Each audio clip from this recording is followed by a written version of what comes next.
Happy Monday and welcome back to the Things We Like podcast, the show where we talk about all things nerdy. I'm one of your people, Andrew, and that is Brooks. Brooks, how are we doing today? Not as good as your new camera settings. Yeah, thank you. There you go. And the haircut, everything is working out today, except I was late, but you know what? Except you fell back asleep this morning. I did. I tanked, dude. I don't know. I literally don't know what it is about. That's like the one thing that I cannot do is wake up at a decent time on time. And then stay awake. Thank God I'm a content creator. I think that's why. Because of what I do for a living, my schedule, I don't know structure. I don't know consistency. Like, you have a wife and a child. Yeah. And like, there are people, my friends have like day jobs and normal jobs, but like what I do is so stupid that I don't have any semblance of structure. So my brain can't like, all right, it's time to go. This is your day. All right. But anyway, we're back. This is Nerd News again. We got plenty to talk about. There's a ton to talk about today. We got Summer Games Fest. We didn't even talk about.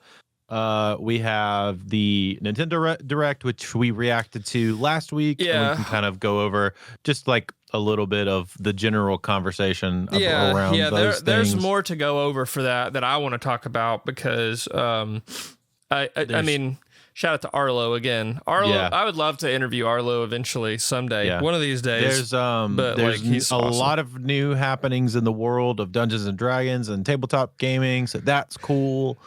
And then Brooks has a conversation about emulation he wants to have. That's so true. So true.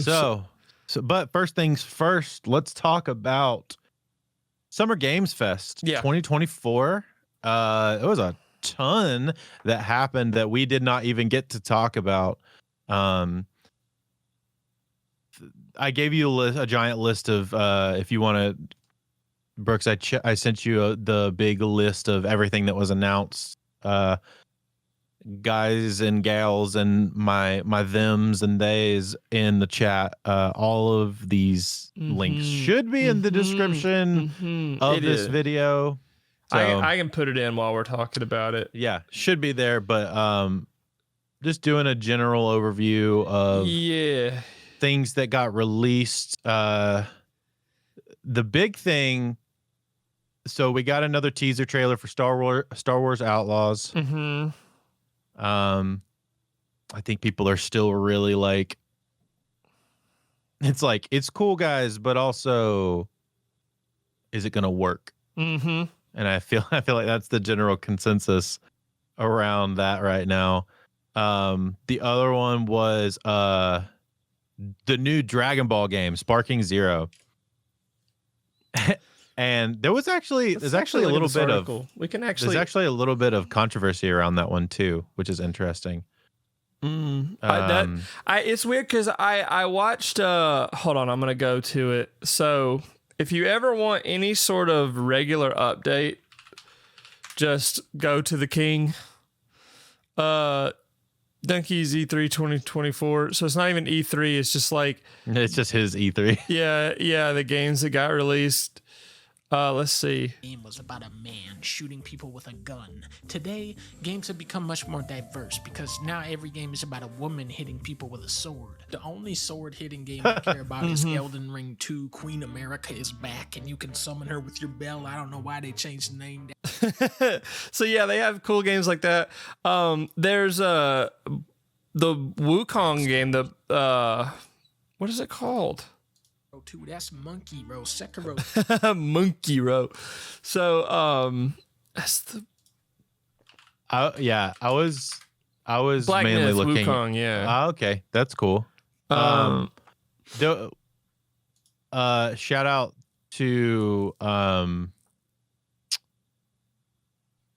out to Donkey for that. I watched that one kind of in prep for a little bit of this, but like the Dragon Ball Sparking Zero release, interestingly enough, people are mad because they power scaled the players. Which is how it's supposed to be. Did I misspell ball? I'm stupid. I think I did.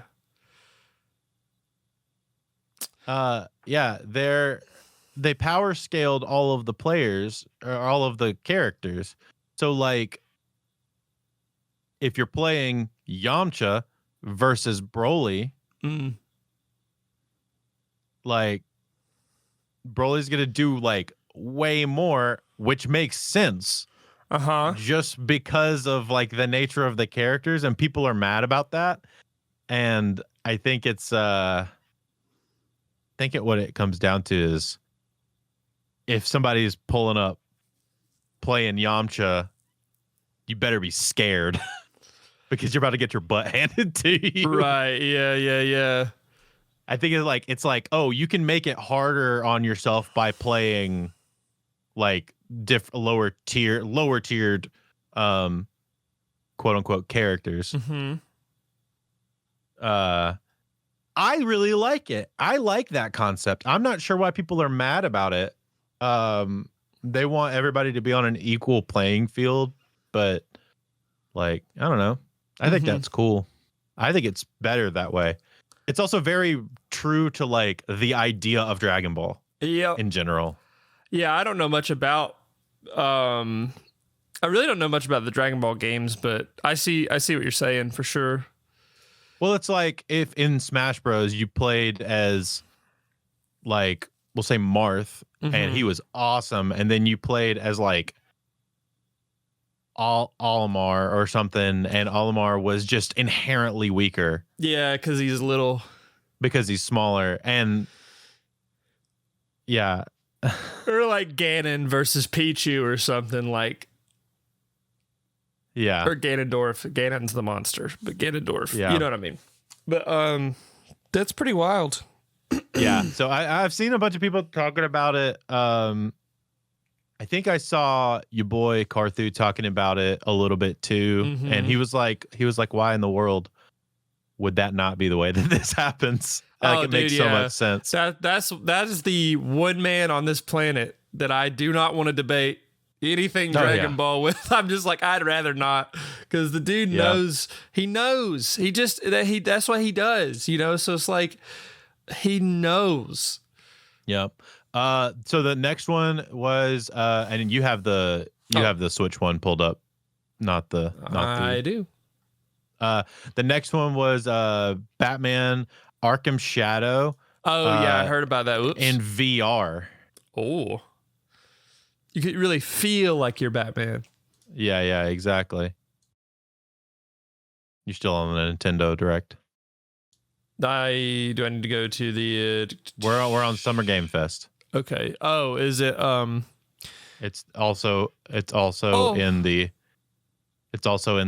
Discord. Well, what do you know? Chat. You know. Let's see. Directly above it. The Summer Games Fest. I see. How I missed that? Couldn't tell you. Could not tell you.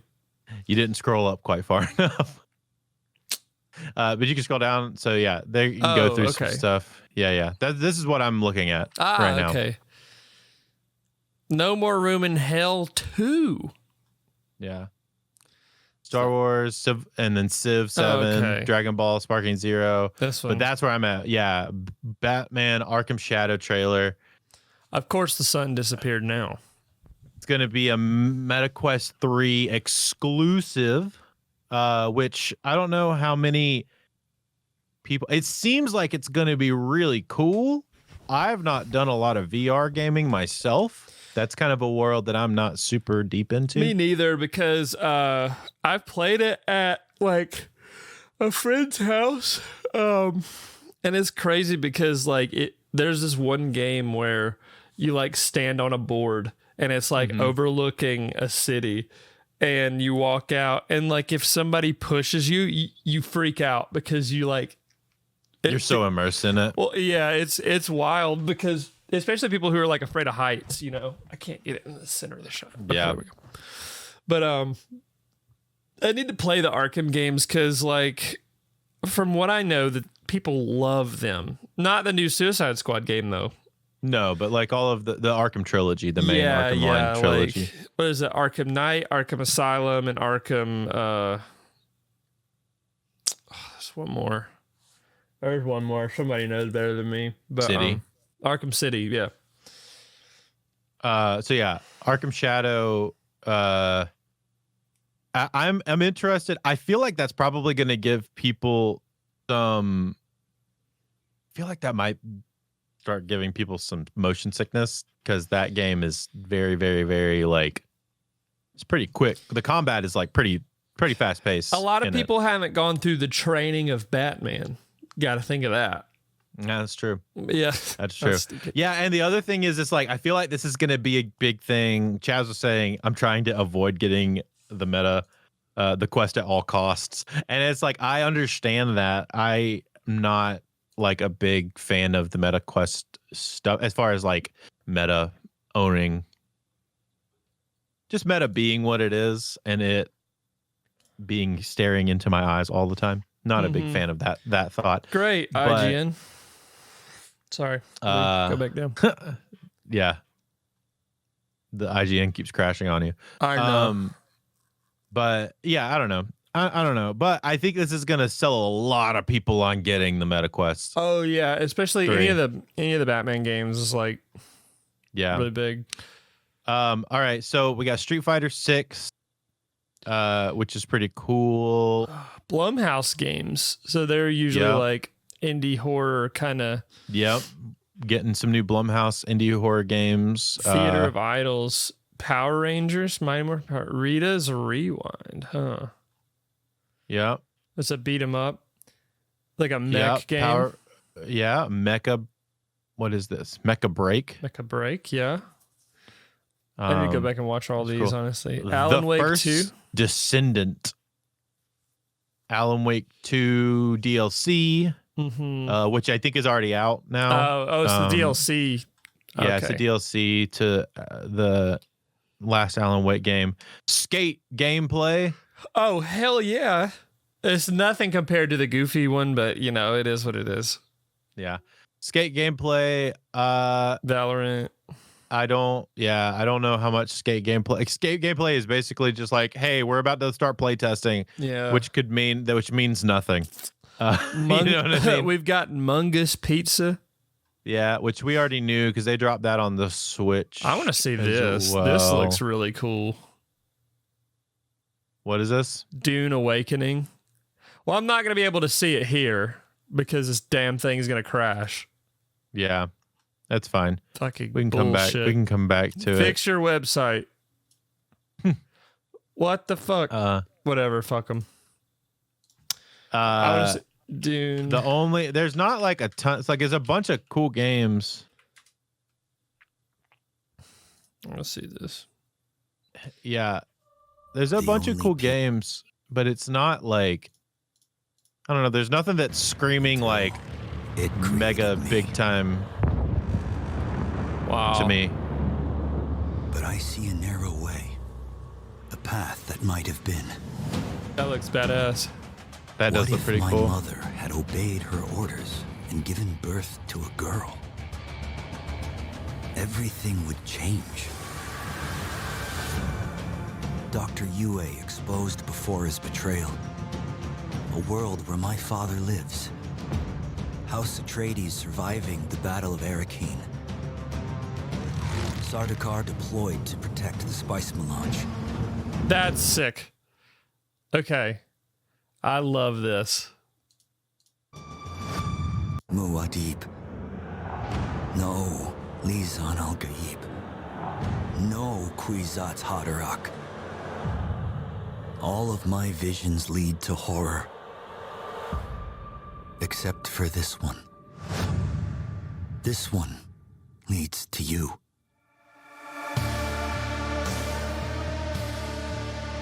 Okay, so I'm assuming it's just like a take on the story, like the take on the main story. Yeah, so it's like a parallel universe where other things went differently, I guess. That's kind of cool. I like the idea of exploring what ifs because Marvel kind of did it with I don't know if you've ever seen those, like the what if, like I'll see. It's a series. Yeah. What if? Marvel what if? So they have like if Tony 90s Ant-Man kills Avengers and like just crazy stuff like that. Like Ultron kills Thanos and stuff like that. Yeah, there's a lot. There's a whole. It's a series on Disney Plus. Whether you like or dislike what they have to say or their interpretations, I always think it's interesting, just to see kind of because it's all made up anyways, right? Sure. So like, what is it? It follows. What if tends to follow like more of the some side parallel comic storylines that happen. So yeah, we get continuing on. We get Pal World getting more islands and more pals. So getting just generally more content, which is great for the people that are still playing Pal World. The Bean game that's coming out. That's right up my alley. Killer Bean. So, for those of you who don't know, this is a horrible film, and then they made a game out of it. So they're riding the meme wave, which I very much respect. So yeah, you know what? That's fine. Wonder stuff. Monster Hunter gets crossplay across all platforms. For Monster Hunter Wilds? Yeah, for Wilds, yeah. Oh, that's going to be awesome. I'll buy it on PC then. Yeah. So it'll be PC via Steam, PS5, and Xbox Series X and S. Dude, crossplay is like dangerous, I think, for console gaming. Oh, yeah. Because there are people that are like, because I have a PS5, it's basically like my Bloodborne Demon Souls machine, which sucks, but like that's just kind of the way it is. It doesn't have that much storage, but my PC, like PCs are built to have so much more storage. Like I have a 10 terabyte SD or like external hard drive where I keep everything on, right? Yeah. Like all my games, all my save data, all my editing stuff, like I keep all of it there. And if I wanted to upgrade to like a 15, I could. And that's just, the storage is just not on these home consoles, which is like a huge problem. Like I feel like they could make it that way, because you've seen, like, I have a 1 terabyte SD card for my Switch, and it's like this big. That's a terabyte. Yeah. And it's that big. Yeah. And just the general processing power. You just have so much more options on a PC versus a console to expand.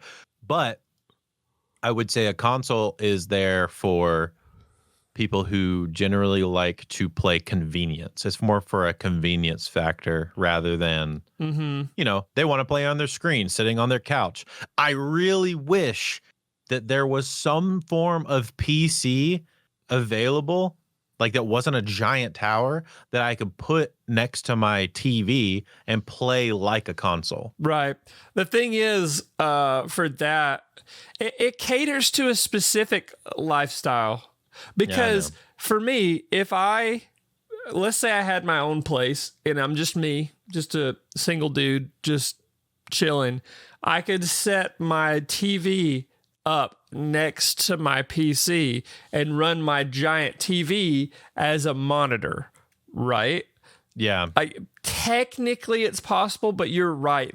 I wish there was a way to play.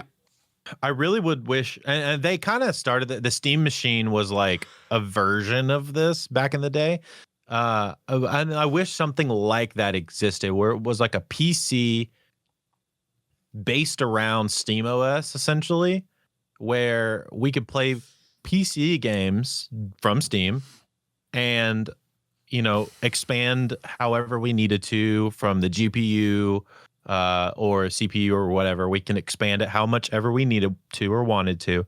And it directly connected to our TVs and just used a controller to maneuver, all of the GUI. Mm-hmm.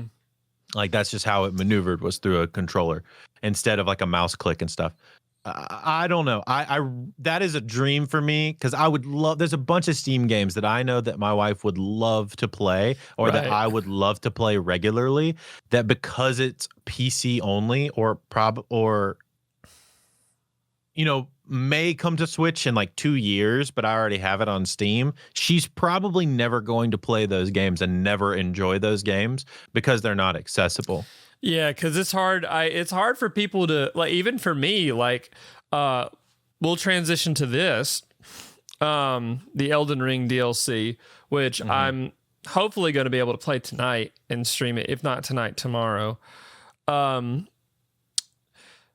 But, I just lost it. I had it. Oh, so like I have Elden Ring on my PC. It is hard for me because I work on my PC a lot.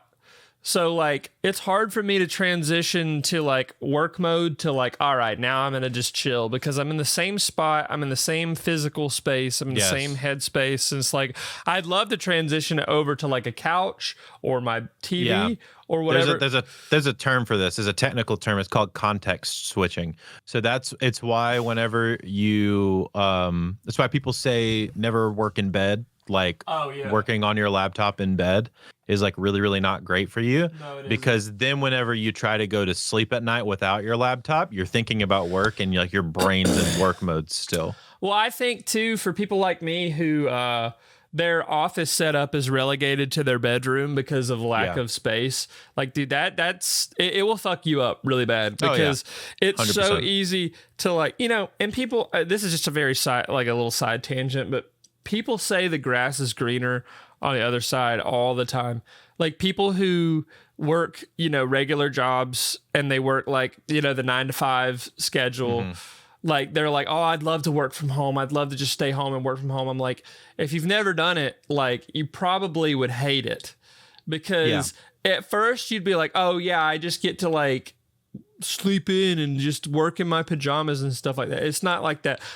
I have to meet deadlines. I have to wake up and work. I have to, be 100% self-motivated with nobody breathing down my neck. I have to, I literally will get up, take a shower. I will dress in normal clothes. Like I'll even wear shoes inside. Yeah, dude, you know what's crazy? You say that. I've worked for myself for multiple years at this point, producing music at my house on my own. And I've noticed that if I don't wear shoes, I am less focused because I get in this weird headspace.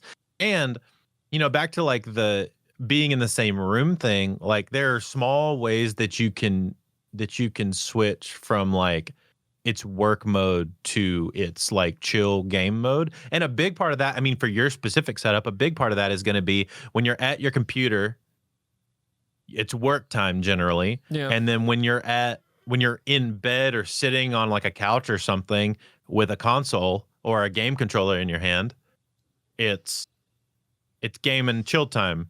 Yeah. And like, so sitting at your PC with your, headphones on, mouse and keyboard like it's work time is mentally the same. They like you don't get that shift from one to the other. It's also hard because of the amount of distractions you have. Because like I mean, if I'm editing a video, I have every distraction at my fingertips. I could literally, like, I was editing recently and I was like, all right, I'm going to edit this for like an hour or two. Then I'm going to play Elden Ring for an hour, and Elden Ring for an hour turned into Elden Ring for 3 hours. And I'm like, fuck, you know what I mean? Like, and it's not that I don't have self-discipline. Like I always get my work done, but like the temptation of having distractions at your fingertips at all times is so difficult. So yeah, I think it, and I'll put a pin in it by saying this. The fact that, this is going to be kind of reaching, but bear with me. The fact that the world is the way it is and everything's so expensive and everything is like your ideal setup of having a bedroom and an office separate inside of your house costs money. Yeah. And it's not. We got lucky with our house. Yeah, and it's not. And the fact that it happens to have enough rooms for me to separate my studio away from my living room and bedroom areas. Yeah, we just got lucky. Not everybody has that luxury of having a home to do that in, or a living space to do that in. So, and it sucks. I mean, I've been doing this for the last almost 5 years. of just having an office in my bedroom. And there was one time where it was separated and it was pretty nice, but like consistently for like at least 4 years. That's kind of been my situation. But anyways, back to gaming. Yeah. So the last Game Fest thing, did you want to talk about the Elden Ring DLC real quick? I'm just going to say there's not much to talk about other than the fact that I'm itching to play it.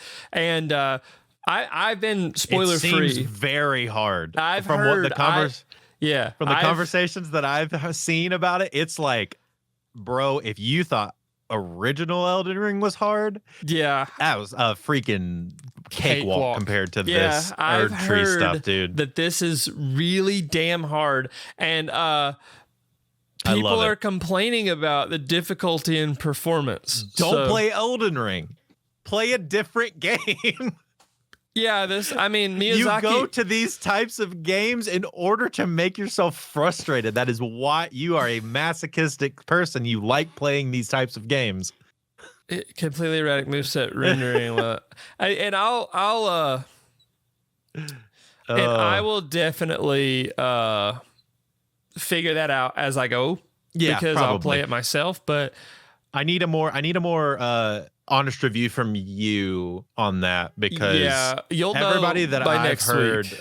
About to say, everybody that I've heard talk about it isn't making great points about it. You know what I mean? To me, it's all play a different game. Yeah. There is one thing I do want you to check out. I want you to check out the Phantom Blade Zero trailer. Phantom Blade Zero. I saw some clips of this. I haven't watched the whole trailer yet.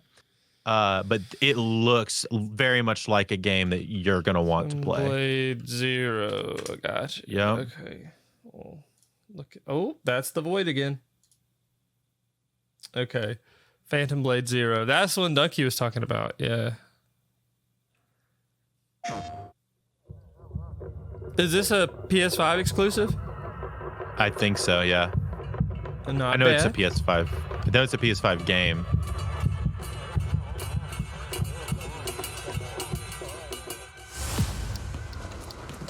How many days do I have left? 42 or 41? The face of this is here! Not bad. Don't go up there. Turn back before it's too late.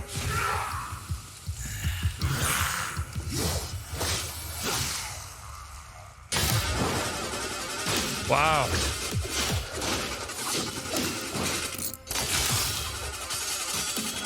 Oh my god. Not bad. Dude, it looks awesome.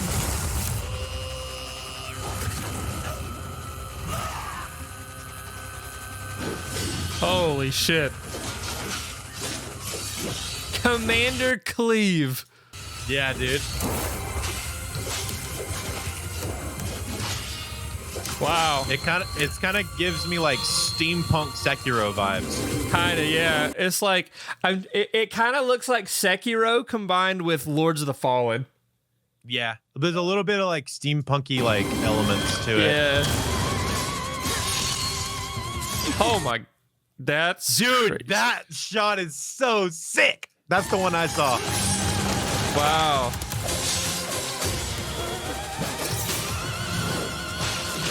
Crazy. Oh my. Yeah, man. I like that. Well, Yeah, I don't think it's a PlayStation exclusive. I think it was just I think it, they're just showing it on the PS5. Well, I'm ass at Sekiro, so I'll probably be ass at this, but it looks really good. It looks awesome. And it looks like, I feel like it's a game that you're probably going to want to play just because I know you and the games that you like. Mm-hmm. You know what I mean? Also that combo system looks it's sort of like incredible. Kind of like elements of like Devil May Cry and, Sekiro and any of those bigger games. I feel like put them together. Very cool combo systems. Devil May Cry is a very good shout for the combo systems as well. Yeah. Yeah, because that game's like, to my knowledge, I've never played them, but to my knowledge, those games are like built on combos. Also, hello, Ryan. Yeah. And we'll catch up on the chat in a little bit. So let's go over. We can go ahead and catch up on chat before we go to the Nintendo Direct. Yeah, that's true. Because the Nintendo Direct will be pretty fast. Yeah. Anything to do that is not how Dragon Ball works in VR, bro. It actually makes me upset. I'm trying to avoid getting the quest at all costs. Yeah, dude. Dragon Ball is the most fair. That is the most well balanced show ever, right? Uh-huh. Yeah. It's Dragon Ball, noted to be the most well balanced of anything. That's amazing. Uh, Let's see. I think Gus, shout out to Gus. What's up, dude? yeah. The president say, yeah, that's so good. But Yeah, dude. No, it's oh, sup, Scott? Scott is in the chat now. Dads. What? Well, maybe one of us. Yeah. What's up, Scott? What's up, Scott? Holy crap. Yeah, dude. We're in the middle of it. We're in the middle of it. Yeah, we're about to go over the Nintendo Direct stuff, which they had some good shit. Let's see. Let me pull it up. Go ahead and pull her up. So yeah, we did react to the Nintendo. We did react to the Nintendo Direct last week. But it's been a week since that happened, roughly. And yeah, there's been a lot of good conversation. Bro, the memes about this first game, Zelda Echoes of Wisdom. Mm-hmm. The memes have been going crazy. So I think Scott actually somebody sent me one where it's like Zelda and she's got like a 6-pack and she's got a big rock. And then it's like the little Pepe the Frog, but it's like a moblin, and he's like, Scott sent me that, I believe. Dude, this is so good. My favorite one was it's Zelda holding a chair and it's Link behind her, and it's her saying, he said he didn't want pickles. I love it. I love that so much. I want to talk about a weird one. Okay. Luigi's Mansion 2. Not because I'm like hyped about it or whatever. Like, the game is fine. But like the precedent that it sets, and this was like an Arlo video too. Again, love Arlo. But he made a very good point that I want to relay. This will be $60. Yeah, it will. That 100%. Is horseshit. Like, yeah, that's kind of dumb. They didn't really add anything to it. If it comes out that it's 30 or 40, I'll feel better about it. Yeah, and if that's the case, but it's gonna be like $60. I just hate the idea that like there are games like, I think Elden Ring is worth $70. Honestly. Like, I think honestly, Tears of the Kingdom is worth $70. Yeah, I think so. But there are games that are not worth $60. And I don't think Luigi's Mansion 2 HD, that doesn't even have Luigi's Mansion 1 in it, is worth $60. Like, yeah. I mean, if you're a diehard Luigi's Mansion fan, 40 is pushing it. I'm about to say, isn't this like the worst of the Mansion games too? I haven't heard good things about it. But I've heard that this one is, of the options, the worst option to choose and make expensive. Mm-hmm. So I just think that sucks. Is like, because like, again, when I bought the last couple Switch games that I bought, the fact that I think Mario Wonder, you've played it, so like, I wish it was like 50 instead of 60. Personally. Yeah, but I think it's going on replayability factor, mainly because of the fact that like, if you attempt to 100% that game, it makes it a $60 game, I think. Okay. But most people aren't gonna do that. So most people play a Mario game just like 1 or 2 times. They'll mainline the story, and that's kind of it. I think Paper Mario is worth the 60. 100%. Well, they did a lot to that, right? Yeah, that one is. They did a ton. Even Super Mario RPG, they did a ton to that redo. And maybe like moving into the next console stuff, Metroid Prime 4 is probably going to be $70. It looks like it's going to be amazing and worth the $70. You know what I mean? Right. But like, I would like.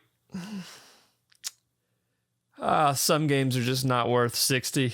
Yeah. I feel like Mario Wonder is probably pushing the line of games worth 60. Super fun game. Oh, and Love look at the game. the But I don't know. Metroid Prime remaster, $40, and it was Yeah. it was so worth it. That feels great. That feels really, really good. And that's kind of where I'm hoping Luigi's Mansion 2 is gonna fall. Yeah. Is like in that $40 range, $40 or $50 range. But yeah, real quick, hitting a couple of these like highlight points. Obviously, Echoes of Wisdom in September, bro. I am so incredibly excited about that game. Yeah. It looks so good. Prime 4, obviously, the internet exploded because I don't think anyone was expecting that. They literally have not talked about it in like 9 years or something crazy like that. Yeah, it's been a long journey for Prime 4. Yeah, probably not 9 years, but I think it's more like 4 or 5 years. It's a long time. So yeah, it's been a long time. I think the 9 years was the Mario and Luigi brothership. They haven't added to that series in like 9 years. I think that's what that one was.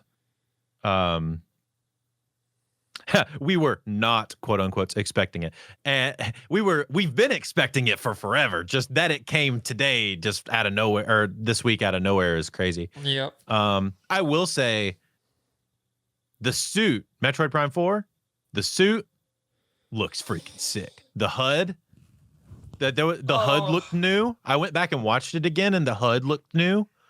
I really like it. It looks really, really, really cool.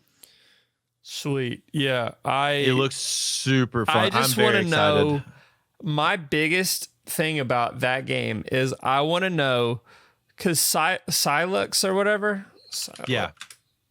Silux is in the game. So yeah, Silux looks like he's going to be the main bad guy.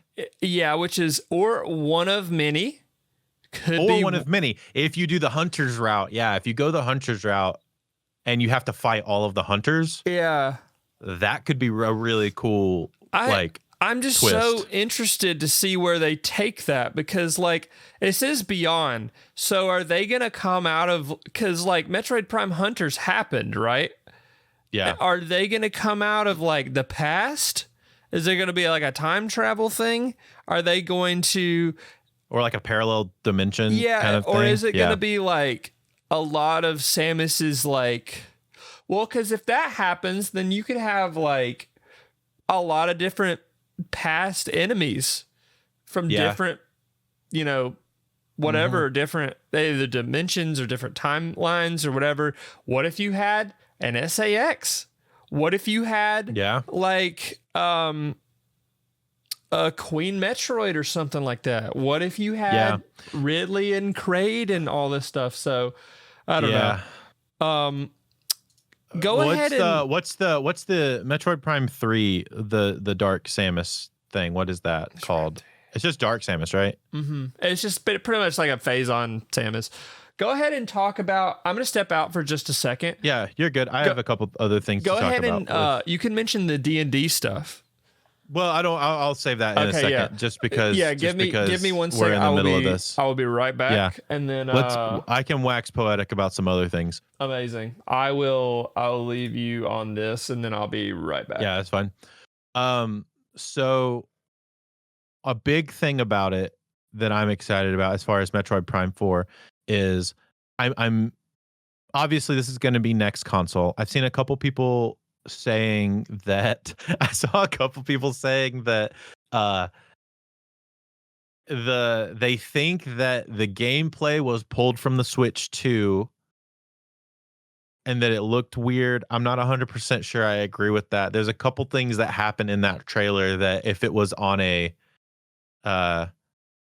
I don't know. I just don't agree that it looks bad. I think it looks really, really cool. I don't see any kind of frame rate dropping. I kind of think that maybe they down-resed it so to not show like the full power of the Switch 2 or whatever. But yeah, I think this one, between this game, did we get an announcement for? We did. Mario and Luigi is coming in November. So this year we are getting Echoes of Wisdom in September. We are getting Mario and Luigi in November, which will be like that'll be going into holidays. And in November, we're also getting the Dragon Quest HD 2D remakes, which I am not seeing nearly enough people talking about that game. I'm not seeing nearly enough people talking about how awesome the Dragon Quest 3 remake is going to be or looks. Because to me, it looks freaking awesome. The fact that they're even going back to Dragon Quest, the early Dragon Quest, and pulling 1, 2, and 3, which I think it said 1 and 2 are coming in 2025, like early 2025. And Dragon Quest 3 is going to be this year, November. It says November 14th of this year. It's coming out around the same time. I think like the week after Mario and Luigi Brothership comes out. But I don't know. I think those things, I'm trying to look at the rest of the stuff that's also coming out. I think Mario Party, is also coming out in October. Also, I don't know if Scott's still here, but Scott, me, you, and Brooks, and Ian and Ryan, and like a bunch of the homies need to play a big Mario Party game. That would be awesome. I think that would be super, super, super fun. Because I think it said you could do 20 player online or something like that. Brooks is back. Brooks, what I was saying is I'm not seeing a lot of conversation around the Dragon Quest remakes, and that makes me sad because it looks so cool, and I'm very excited about it.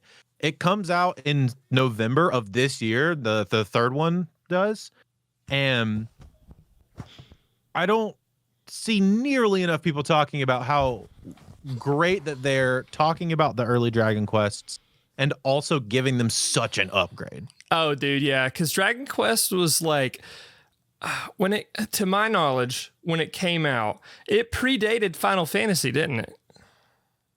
Mm-hmm. So, I mean, it was one of the inspirations for Final Fantasy. So it's a big deal, like, I think people, I think I saw a video of somebody talking about the name. I think it was Arlo was talking about it. He's like, don't actually call it the 1+2 remake HD. Just call it Dragon Quest 1 or 2. But like, that's just like a nitpick, it's like a whatever. No, that's not what they're going to call it. It's just, they're just going to have the 1 HD 2D remake, the 2 HD 2D remake, and then 3 HD. I don't think they're going to be bundled. I mean, they might bundle them all together. That would be sick if they did. That'd be a great way to. I would buy that 100%. Especially like a collector's edition with all 3. Mm-hmm. Like, I wonder how, like, I feel like, how do I articulate this? How do these companies not think of stuff like that? But maybe they do. Like the bundles? I'm sure they do. They just make more money by selling them individually because they know they're going to be bought anyway. Logistically, it probably doesn't work. So there's probably something out of my wheelhouse that I don't know. I don't really have. There's like a sales thing going there. But that's why sometimes you'll get, so like when Xbox ports a collection over to Switch, like Bungie will do this for they did it for BioShock, where you get all 3 BioShock games in a bundle for like $50 or something like that. Yeah, because they're super old games by comparison to what's coming out right now. So in order to actually sell the games, they put them all in a bundle, and it makes it easier for people to buy. Let's transition this to the emulation thing. That's a pretty good segue. The other thing I was going to say is we should all play Mario Party. Oh.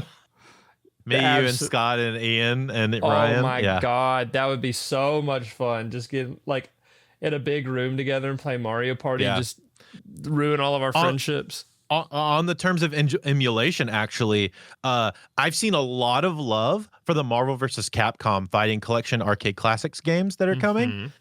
And I'm so glad that those are getting love. Yeah. So glad those are getting love. because I adore those games. I think they are so much fun. I was very worried that those games were going to get lost to because like a lot of those games only exists on like one older collection and then only the arcade cabinets. Yep. I'm so glad those are getting new life in or an emulation, which you want to talk about. So you can segue into that conversation. So we talked about it in the last stream a little bit, but I want to mention it here. How like speaking of all these like remasters and remakes and all this stuff that come out and like bundles and all these things, like big companies like Nintendo and even like Sega are cracking down on emulation, and Vim's Lair, which has like been around for decades at this point, is RIP finally getting hit with that, which stinks because like, you know, the way you're supposed to emulate stuff is like if you own the game, like if I own Paper Mario: The Thousand Year Door for the GameCube, I'm supposed to dump that ROM onto my computer, and if I want to emulate it on my computer, I own the game, I can do it myself. But it's the distribution of the ROMs that's kind of the murky part. But there's a lot of games that otherwise would be lost to time if they weren't able to be emulated. Super Mario Galaxy 2 to a slightly more recent example of that. Like the only way you can get that is if you had a Wii U, which very few people had, and you also bought that game. Yeah, or a Wii, because it's on the Wii too. So I mean, but like I still have my Wii, but some people, I feel like a lot of people might not. I thought Galaxy 2 was a Wii U game. It's a Wii game, but I mean, you could still play it on the Wii U. But you'd have to. The Wii U's kind of a, not the best console in the world. So like, I mean, you've got games like Wind Waker HD and like Twilight Princess HD, but like, just make them on the Switch, dog. Like, just put them on the Switch. Like, it would be easy money. And we talk about this a lot. Like, I'm not a fan of the NSO model. I wish that they offered both. Like, you could buy the game for like $5 or have them all for like a set price, and you could just play them all. And doing this Marvel vs. Capcom arcade collection, doing something like that for like all of the games that would be on NSO would be amazing for me personally, because I don't play my Nintendo Switch online. Like I don't either. I don't undo that. That's not a thing that I do. And then I prefer to at least have the access to like my games outside of a monthly subscription. Personally, and that's just how I'm just not gonna buy Switch Online. Like I want to play these games, but I'm just not going to. Or buy like that. Just having the option to download them on my Switch and play them wherever, and not have to have an online service to play. Like I would play that. Also, Chloe. Chloe's. Shout out to Chloe, and they just got a new job. So big ups. Chloe, like the stream if you haven't already. I will fight you if you don't. Shouts to Chloe for always being ready to fight for us. I wouldn't fight Chloe if I were you. Those freaking pythons, man, will knock your head off. Anyways, but shout out to Chloe. Old Cletus, they're a working fella. So anyway, but yeah, I really just wish that these big companies, like, because they're not making money off of these games. Okay, if somebody wanted to emulate, let's say Mario Sunshine, you can't freely go out and buy the limited release of the All-Stars collection. Yeah. You can't.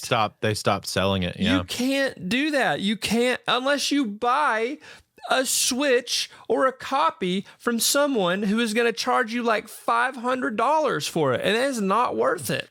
Yeah. Like I have it on my Switch and you have the physical copy, which, big brain Andrew for that. But like, I mean, if I sold my Switch with that copy on it, or if I like You know what I mean? Like my Switch could Jeez. be pretty valuable So- for that, you know? So Super Mario 3D All Stars is $138 on Amazon, or used $70 on eBay. Ridiculous. It's ridiculous. I bought that for like $30. I know, right? So the thing is, if you like they don't want you to emulate Mario Sunshine on like Dolphin or something, but they Yeah. also don't give you an alternative to play it consistently. So like, it's your fault for not giving us a way to buy it, which pisses me off that all these big companies are going like, oh, well, there's emulators out there. Get them, boys. But if you look at like, hold on. Let's just look at Nintendo Switch sales numbers. I just want to see this because okay, Nintendo Switch has now sold 139.36 million units worldwide.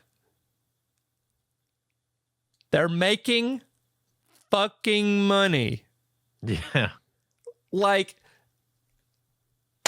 this is the most profit. Like, Nintendo is eating right now. Oh yeah. So, like, Yeah, they're killing. why the fuck do you feel the need to shit on everything else? It's like they don't care about their actual. It's not it's not really anti-consumer. It's just anti-fans, really, because it's like, Yeah. I understand that they have a business, right? And they business got to do business things. But like, it's so fucking frustrating that they won't release Tears of the Kingdom in full 60 FPS, but you can emulate it and play it like that and mod it to where it's better. I really think that game, I think that game is an interesting choice, because that game specifically, I think they built in the capacity on the actual game itself to run at that high level just natively, but they cap it on the Switch because they're going to re-release it on the Switch on the next gen console, and then that's where it's going to live. Yeah, Is at that higher frame rate, higher that does refresh rate make stuff. sense, because that's a. I think that's a strategic move on their end. Probably so. Yeah, that makes a lot of sense, which is, it's fine. But, it just sucks that I would have to buy the game again on the new Switch. It's just an upgraded version if I wanted both. And then I'd probably have to play both again. And Tears of the Kingdom is a game I'm kind of hoping that it's going to be like, hey, dude, once that's going to send a patch update, which just unlocks that ability in the current games, basically. That would be crazy. That would be cool. I doubt that's going to be the case, though. But overall, that's sort of my gripe with that. And the discourse around emulation is like, I just hate that there's a stigma to it, because like if you're not selling the game, like, we will buy it. Like, if you somehow, some way released like Star Fox Adventures remake for like $30, I'd buy that shit so fast. The interesting stat that I heard was that people who regularly use emulation tend to spend 2 to 4 times more on video games in general. Mm-hmm. So the type of person that uses emulation is the person that is spending all of the money in the first place. They probably already have 4 copies of Mega Man X, but they're gonna also emulate a version of Mega Man X because they want it on this specific little mini console or something. Like, I've been buying Pokemon games for years. I used to lose my copies of like Sapphire and Ruby and Leaf Green all the time.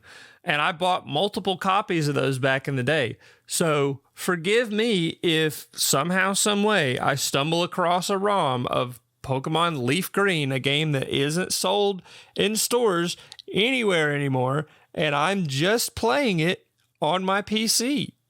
Yeah. So that's kind of, I'll put a pin in it there, but yeah, that's a good place to stop. It's but frustrating, but it is what it is.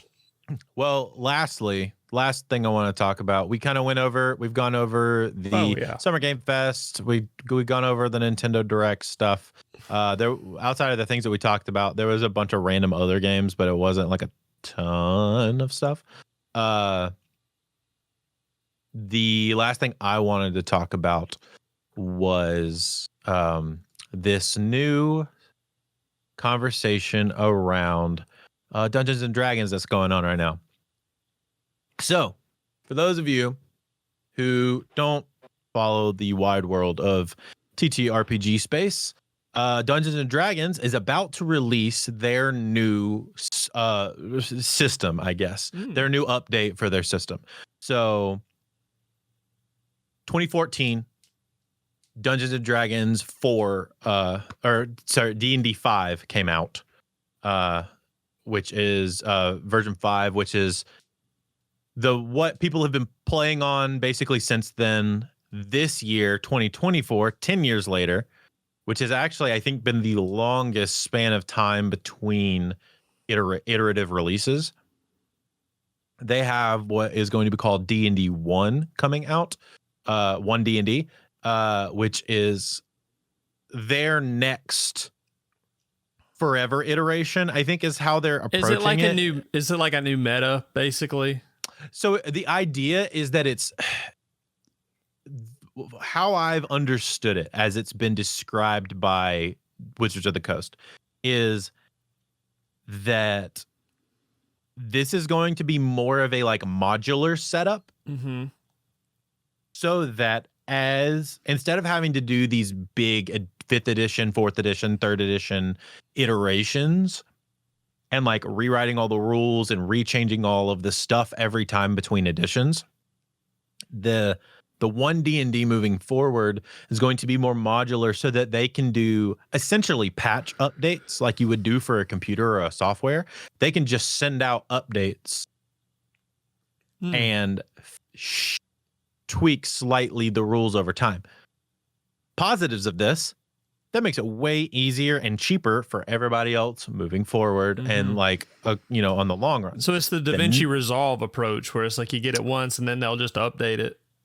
But the negative of it is that a lot of people buy these physically. Oh, okay, yeah. So you can't iterate on a physical book without buying another physical book. You know what I mean? Yeah. So it gets kind of confusing there.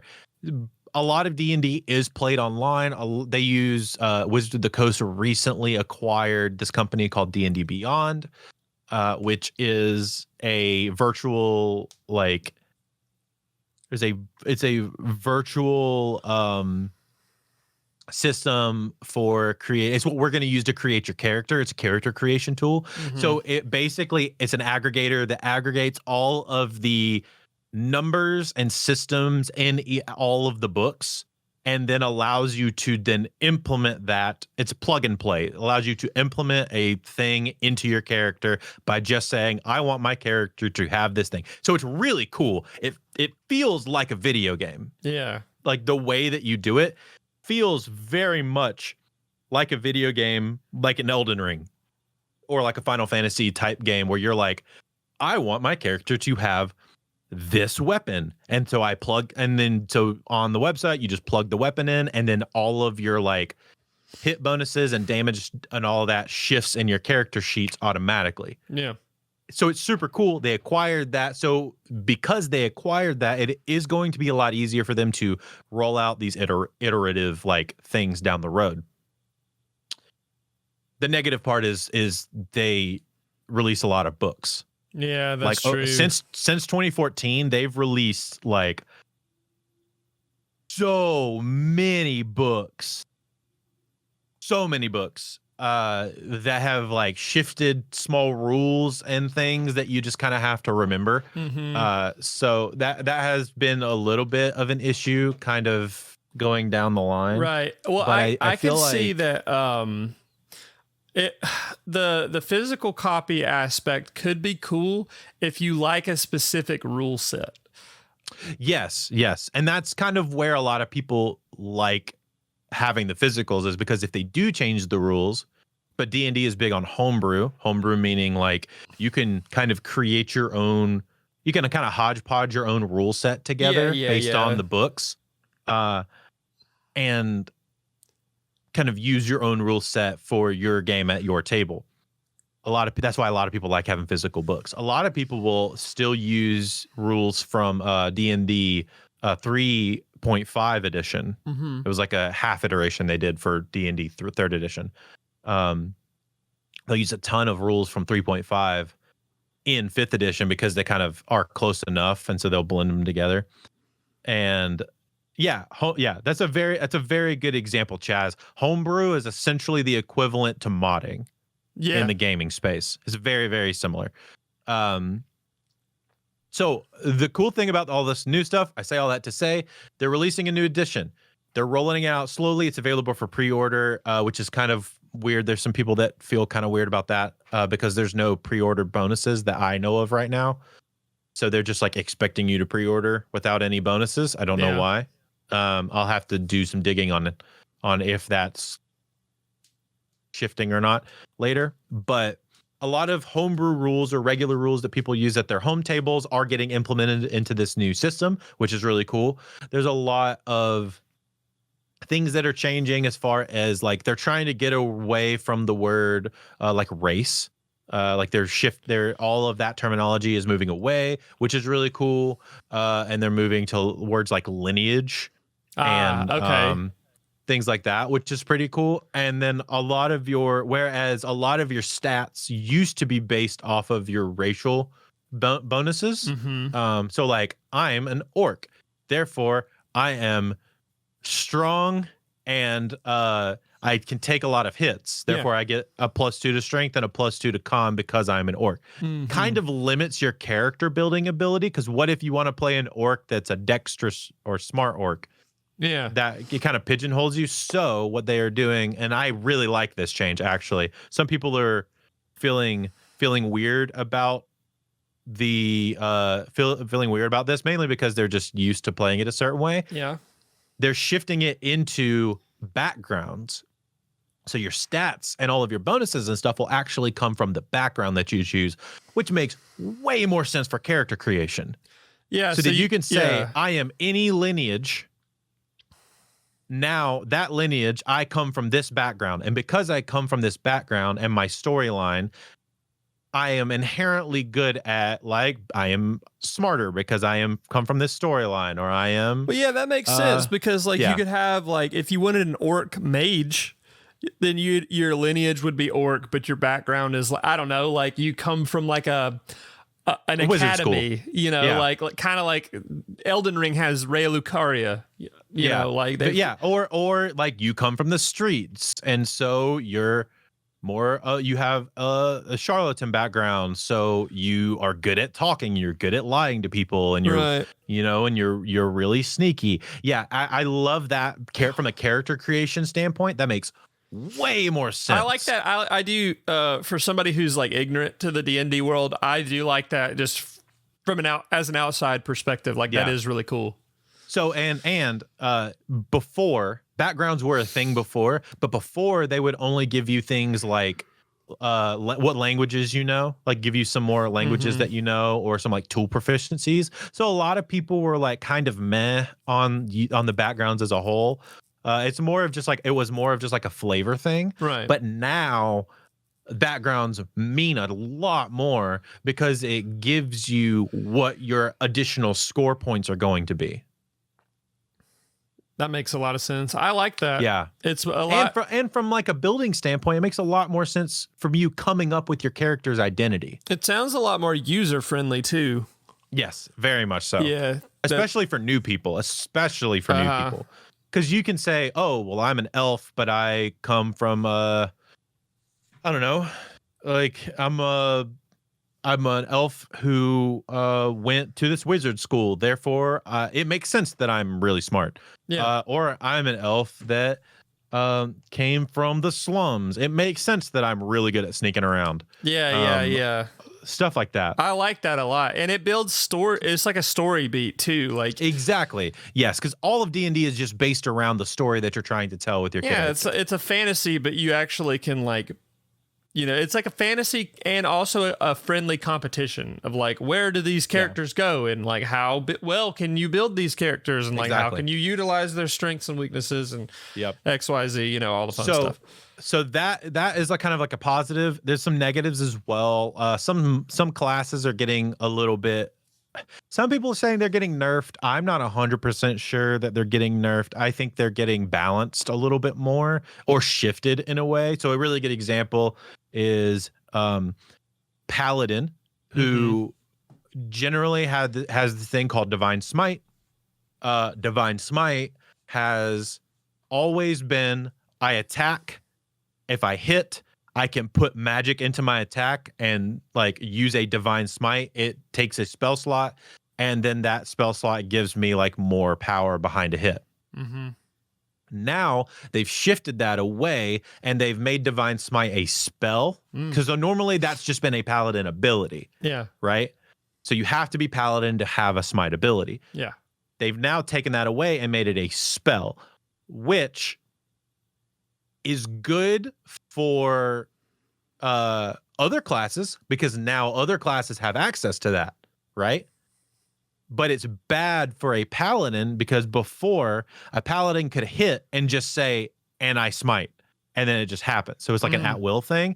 Now, because it's a spell, it's tied to an action ability. Right. So now it requires a bonus action to smite.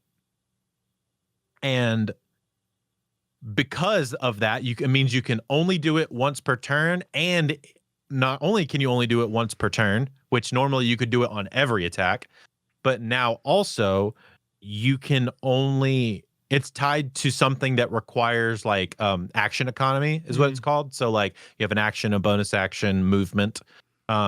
It takes a part of your action economy to do the thing that you used to be able to do for free. And so people are a little mad about that, mainly because it's that is definitely a nerf. Now, where they kind of shifted it a little bit, and this is kind of where I'm like, I'm not sure. I think they're trying to balance it, because they gave you more of what's called, all Paladins have this special ability, this other special ability tied to whatever deity they are tied to, where it gives them like, a once a day, you can do this really cool thing. It's called a, hold on. I want to make sure I get the term right.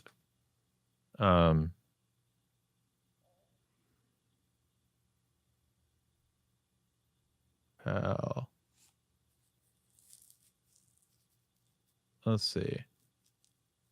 It's called not divine intervention. Golly, what is it called?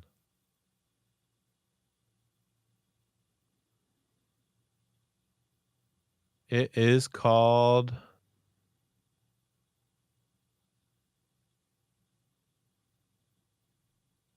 Chaz, if you think about this before I get to it, feel free to put it in chat. I'll be looking for you. Yeah, because I'm gonna pull up my D&D Beyond and so it was like backgrounds will give you like tool proficiencies in languages, and Andrew went over that. That's really cool. So the backgrounds thing is actually like really that's a big deal. I'm just trying to think of there's the other type of thing that you get from being a paladin, and it's is it like a buff essentially? Yeah, kind of. But it's a thing you can only do once per day. Channel Divinity is what it's called. Sorry, so it's called Channel Divinity, and so it gives you things like the Channel Divinity for the Oath of Conquest is you can, as an action, you can force each creature of your choice that you can see within 30 feet to make a wisdom save. If they fail that save, they become frightened of you, and which frightened means that they have disadvantage on attacks against you and they can't come closer to you.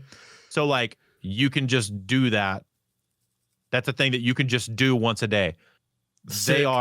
They are adding the ability to do that multiple times a day. So you start with 2 instead of 1, and then at higher levels you get 3. So being able to do, and they come back on a short rest instead of a long rest. So there's a little bit of semantics in like how you get them back quicker essentially. So they're leaning away from the paladins being like I do lots of damage into being more I use the connection with the god I'm tied to and use that ability to do more stuff, if that makes sense. So like it's their attempt to balance. I think people are still gonna say that they nerf it, and I think I agree because their overall damage output is gonna be lesser, just based on the numbers.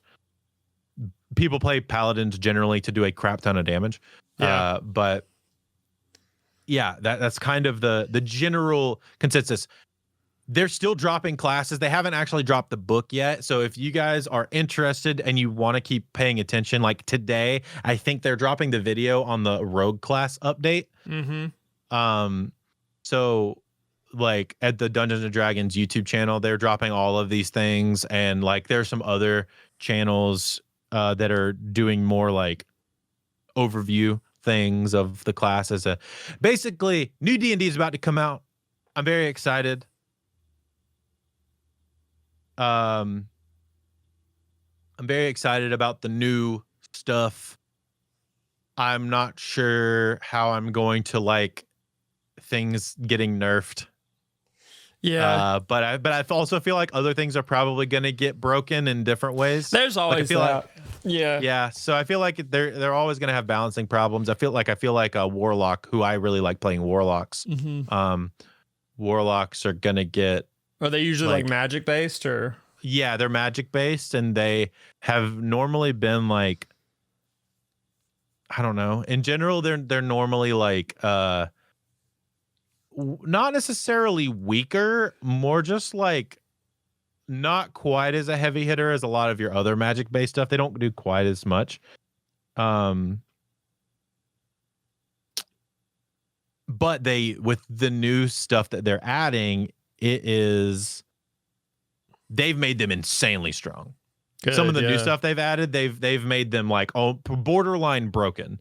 If the rules, if it is rules as written, from what I can tell, I feel like it is borderline. Like I summon a giant thrall of mind flayers and like a small army, and then I can just kill anything. I think that like no matter what game you play like this, I feel like even if they nerf stuff, there's always going to be something that's busted. Like again, my reference for D&D is like an Elden Ring, like if you nerf Rivers of Blood, there's going to be something, or like the Sword of Night and Flame, there's always going to be something that's still fucking busted. Like, or they're going to make a shift somewhere else that's going to break something else. Or like that, like for example, the Rusted Anchor is a really, really, it's like one of the best, if not arguably the best strength weapon in the game, because it does pierce damage, and pierce damage is like if you're getting attacked and you hit with it, it boosts your damage outputs. And there's a thing where you can just it just like keep continuously attacking, and you're just getting pummeled and pummeled and pummeled. So if you have a high poise character and you've got that Rusted Anchor, you could just absolutely eviscerate people. It's awesome. So yeah. But there's always something, like they're gonna nerf one thing, something else. People who play these games are relatively smart, from my understanding. We're all very nerdy, and we are looking for the loophole to break the game. Right? Yeah, everybody is. That's what everybody does. But everybody's looking for the loophole to break the game. Chaz, I wanted to say warlocks are technically half casters. Yes, you should, Chaz. You should watch the new video. They redid the Great Old One warlock, which is basically like my patron, my magical patron is like Cthulhu. The Great Old One warlock is crazy busted now. Like easy way to get advantage on all of your attacks, instant summons, mind breaking stuff, disadvantage on wisdom saves. It's stuff that is like, I've never wanted to play a full warlock like level 0 to 20 or level 1 to 20. This makes me want to play a full 1 to 20 warlock immediately. Crazy, yeah. It's insane. And so if they keep doing these kind of shifts across the board with some of these other things that have generally been like less than positive, like warlocks and monks, and generally less than strong.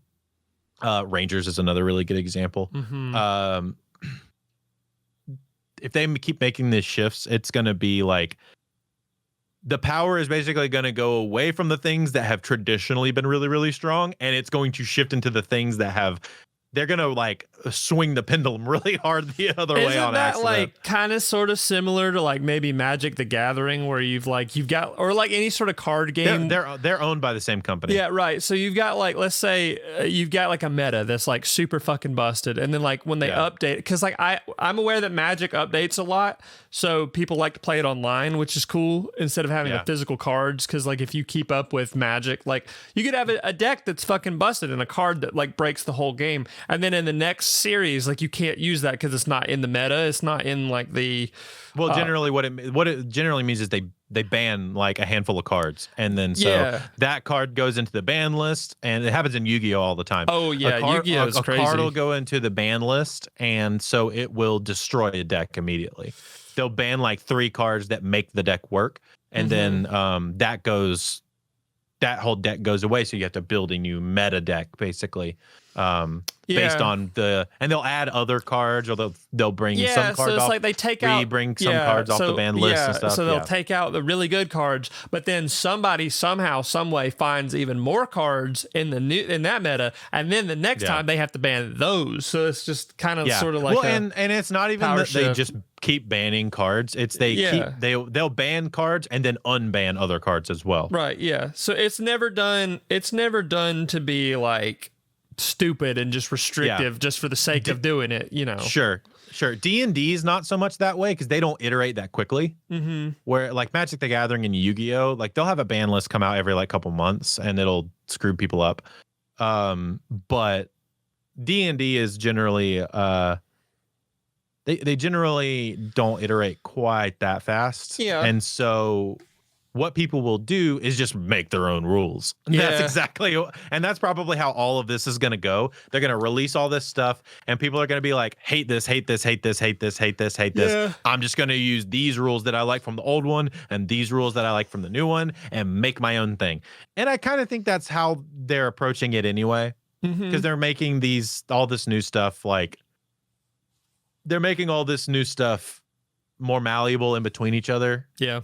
Like the old one and the new one. So they're kind of trying to make it, like I said, they're trying to make it plug and play. They're trying to make it to where you can create your own version of all of this stuff. And yeah, people play that way anyway. So why not just continue to do that? Yeah. So that's my D&D thing, my D&D soapbox. If you want, go check out Dungeons & Dragons YouTube channel, or Nerd Immersion is a channel that I really like. He does a lot of great stuff on D&D and like the current state of D&D, and he's constantly putting out things on all that. Yeah, there's that Rogue video that I was just talking about. That's this one that just came out like a couple hours ago. And then Dungeon Dudes are also a really great YouTube channel if you're into the more like numbersy side of things. They do a lot of stuff there. Nerd Immersion is more news. Dungeon Dudes is more like here's how you play kind of thing. This? Yeah, that Nerd Immersion's awesome. And then I'll also shout out Jenny D. She's really cool. She makes some good Jenny with a G and then D-I. Oh. Jenny. Spell it again. Sorry, I'm Ginny. Oh. D-I. Oh, Jenny D. I see. Yeah.